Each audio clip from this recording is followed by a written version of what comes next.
There you go. We live. All right. Let's do 3 minutes apparatus of capture. All right. So apparatus of capture. There's 3 of them, and this is how Deleuze and Guattari discuss the state, money, economics, kind of in a universalizing, abstract way. So Plateau, apparatus of capture, with no methodology, kind of form a lot of the state theory of Deleuze and Guattari. So the state theory, or the apparatus of capture, goes that there's 3 forms of capture, primarily. And it's like not that much different from what's going on in Marx. It's just good changes over time.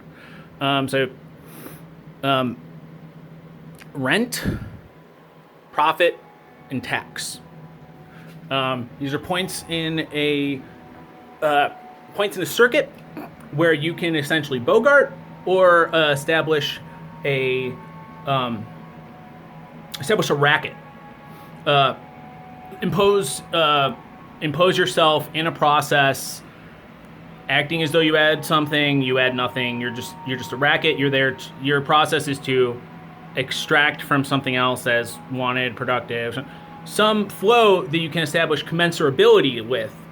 So, like, money is a universal equivalent. Now, there weren't always universal equivalents, and like Graeber writes a lot about moral economies. That kind of, like, what does an economy look like when there's no commensurability? Universal exchangeability currency. You more so have delimited uses to sustain relationships of certain forms of debt and obligation. They're more abstract. They can be different things that I don't know. I hit on your wife, so I have to give you 3 brass rods. I can't buy anything else with brass rods. They're basically a currency for, like, hitting on wives. Something like that. Now, it's only done, though, after you establish some sense of commensurability I'm going to be over 3 minutes, fuck it. So, to induce a surplus. Now, Marx more so normalizes labor. Labor is the species being. It is what it means to be human. He doesn't distinguish in the same way with free action. Whereas free action may look like work, it is not in a structure of induced surplus. And that is also within a structure of reproduction. That like work is never production; it is reproduction, because there must be some establishment, because it's under typically an established commensurability, and that commensurability is essentially labor time. So you induce a commensurability, there being labor time, standardize that.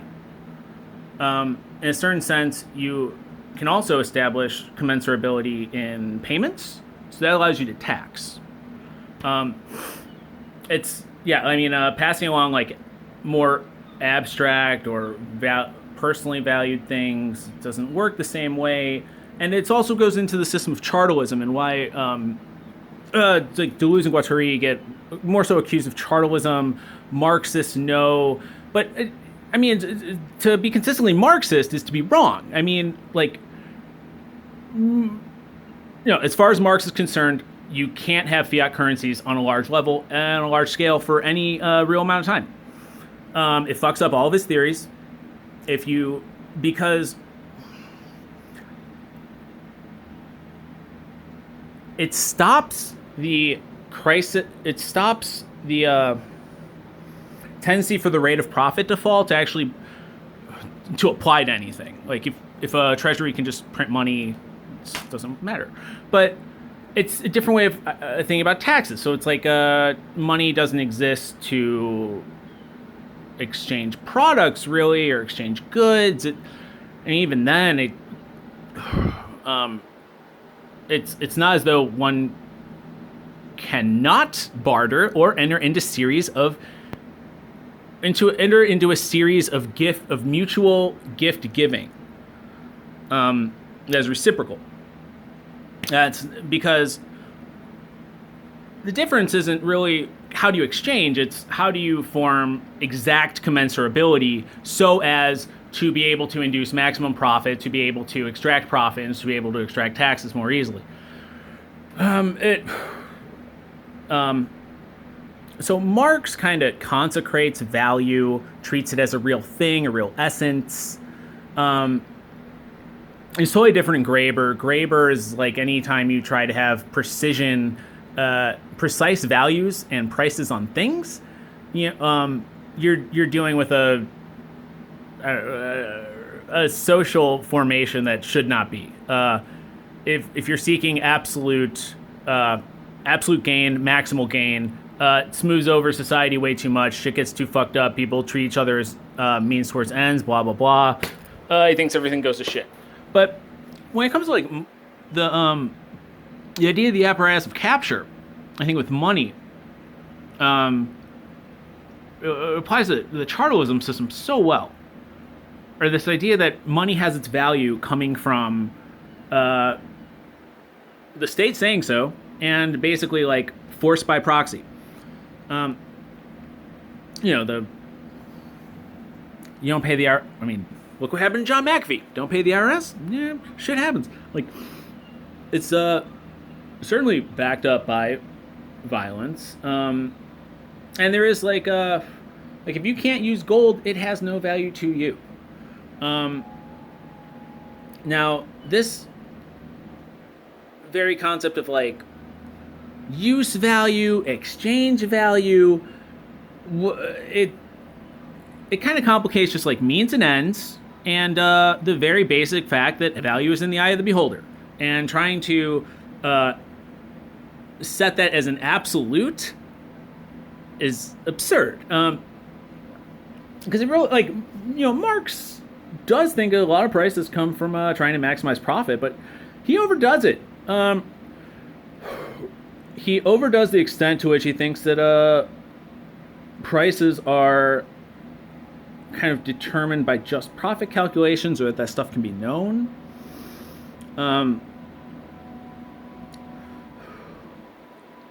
But with Marx and prices, he does kind of figure out how a lot of the market works with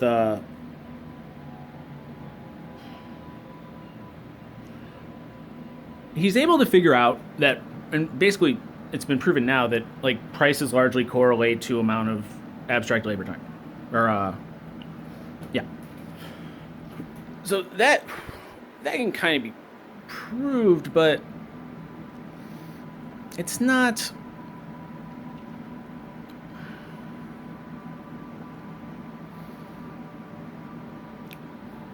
It's not as though we aren't dealing with personal wills and preferences and how those get transmitted.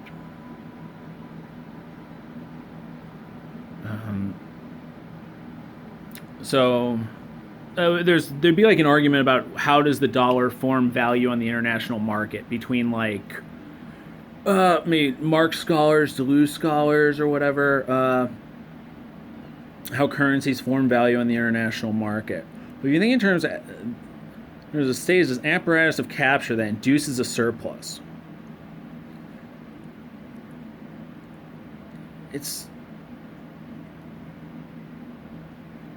It's easier to recognize that there's this immense circuit, there's violence, force, and oppression. And it doesn't technically matter who's exploiting you, if you are exploited. These kind of questions that get wrapped up in Marxism of like, well, is it really extraction of surplus labor value? How much are you exploited? Big question was like, small business owners. You got to hate the petty bourgeois. Who is petty bourgeois? Trying to factor that. worrying if somebody is actually a capitalist or actually a worker, um, treating skills as though they're wealth.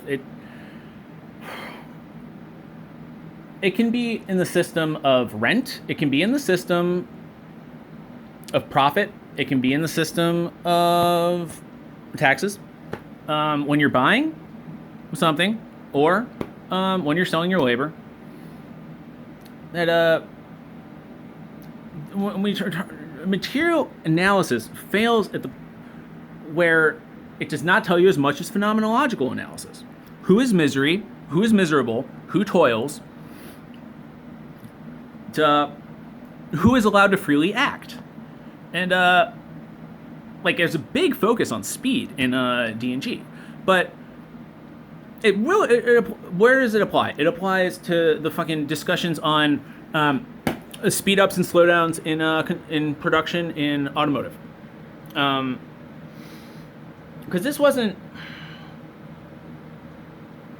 like they lost, like the working class lost when it came to determining the form production took, and the fact that we allowed for like systems that can induce a certain speed is absurd. Like this isn't necessarily how Marx does it, but let's think like concrete versus abstract labor. Concrete, you determine your own speed of operation, possibly technique. So maybe working maintenance. You have a couple maintenance orders. Choose which ones you do. You go and fix a drain. You know, it's not an assembly line. You're not doing strictly repetitive motions. So it does have a little bit more freedom to it. And I think that like maintenance work would have been different from the kind of assembly line work if we could have went the way socialists wanted to 100 years ago and had collective social factories, not necessarily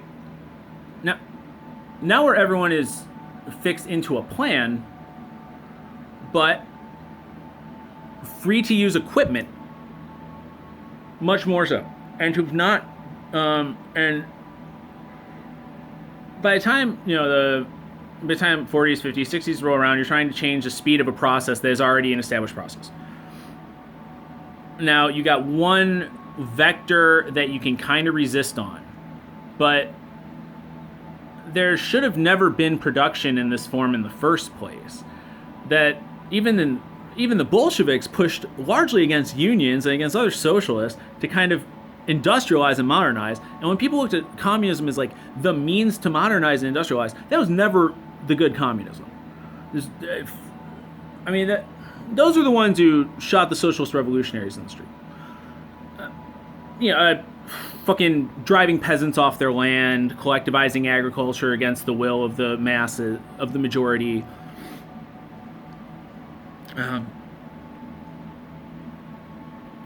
And they want to everyone wrapped up in their apparatus of capture, and that's what happens with some. This is one of the problems with these state communists.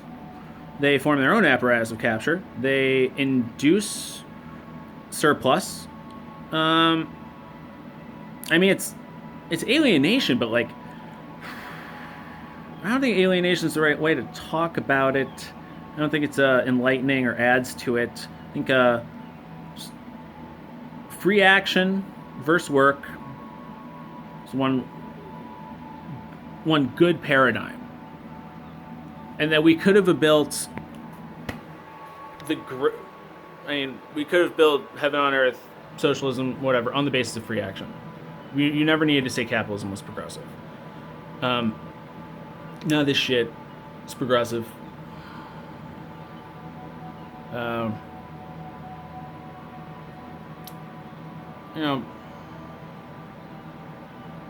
Read Other Dead White Men? I don't know.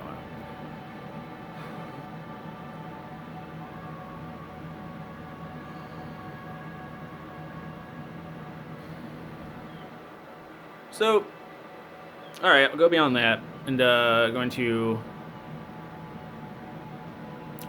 So, the whole conversations about controlling flows of things, and thinking in terms of flows, which works at hydraulic understanding of power, whatever. Now, where this plays in a weird way is with in relation to Marx, the talk of the Asiatic mode of production, because the Asiatic mode of production, Deleuze and Guattari kind of treat as like, well, there is only one state, the Urstaat, and there's only one form of government, and like it's Asiatic despotism, or which was reworked by Wittfogel into an idea of I think it was a hydraulic despotism, based on power being primarily the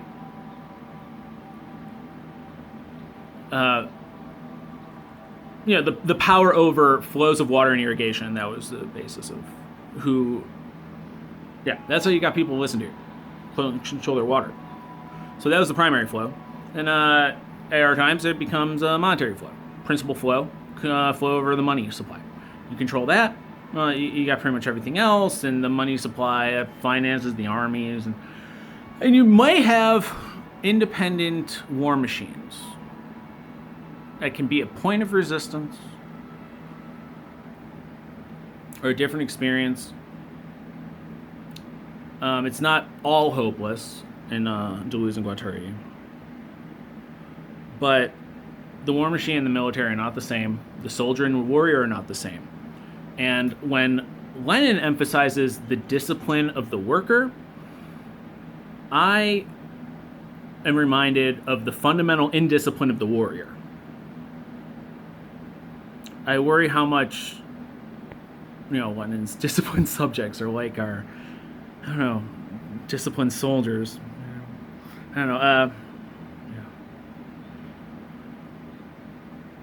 This quote from Kosta Todorov.